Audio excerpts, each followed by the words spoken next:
Magandang araw mga kaibigan. Yan po, malungkot na balita. Magandang proyekto na nasimulan ni PRRD.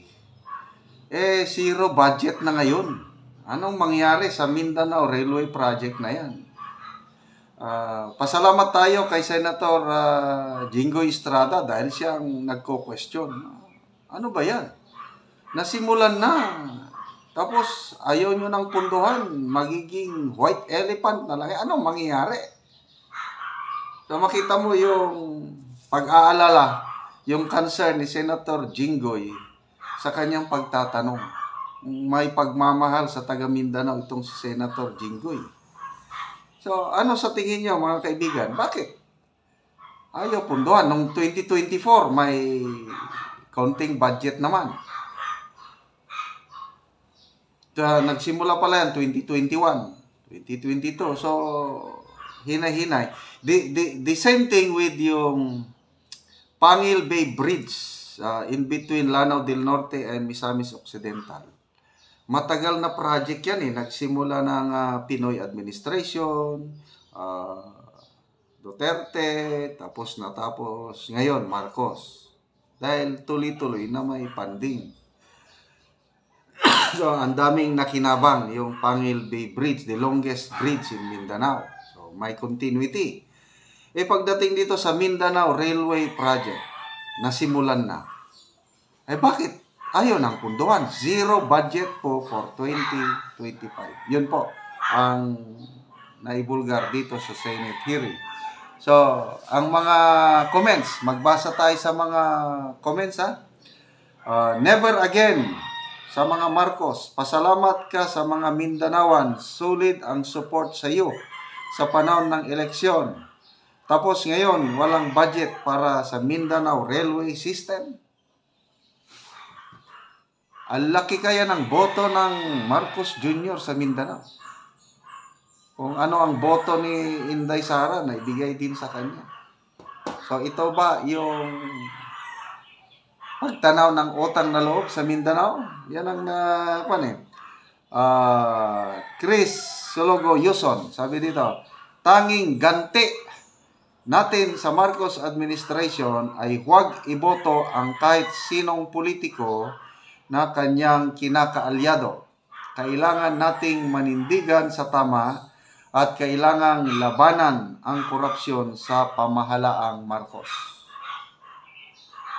So, Emel Antipay, gusto na naman ata ng gobyerno mag-aklas muli ang mga taga Mindanao.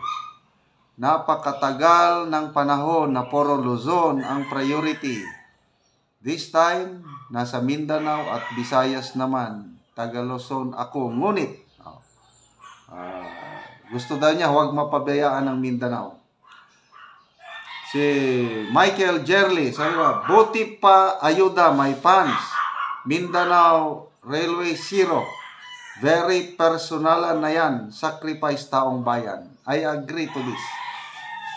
Ang laki ng budget ng ayuda. Yung akap lang, ayuda, alam sa Kapuspala, 39 billion pesos. Akap pa lang yan wala pa yung ibang ayuda, may mga tupad, may mga dami card, ang dami. Ang lagi kung ayuda, bakit itong railway project ayaw nilang punduhan? Nakakasakit ulo nga isipin. Di ba sabi nila, build better more? Nasaan na yung more? Build better less build, hindi better. Less and less naman ang binibuild nila ngayon. Nawala na yung continuity of programs. So, sana magawan pa ng, I don't know, wala sa NEP yung National Expenditure Program ng DPWH, wala, zero. O baka ang inuna, flood control projects. Okay lang, unahin yung flood control projects, Basta siguraduhin lang na maganda ang pagkagawa. Hindi yung konting bagyo lang, nagigiba na ang ano. Kaya nagtatanong ang bayan, nasaan na ang 5,500 flood control projects?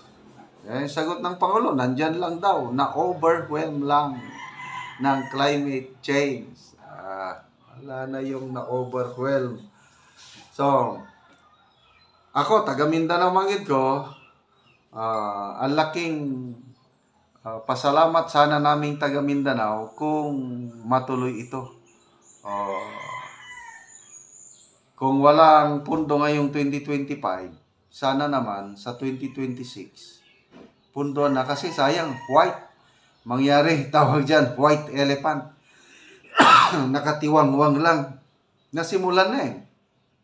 I think magsimula ata sa Tagum to Davao. Ang narinig ko, ang malaking vision ni PRRD noon is lilibutin ang Mindanao Railway. Kahit saan ka magpunta ng Mindanao, pwede ka nang magsakay ng train. Yan ang vision ni PRRD. So, ito siguro nasimulan is part lang ng Tagum to Davao, ganyan. Kaya lang kung tuloy-tuloy, iikot. Napakagandang vision. Sana suportan ito ng, wag namang isipin ang politika. Ang isipin na lang yung kapakanan ng taong bayan. Pabayaan nyo muna yung politika kung po pwede. Kasi kailangan namin na taga Mindanao ang Mindanao Railway Project. Okay. Panoorin natin ang dagdag na pagtatanong ni Senator Jingo Estrada.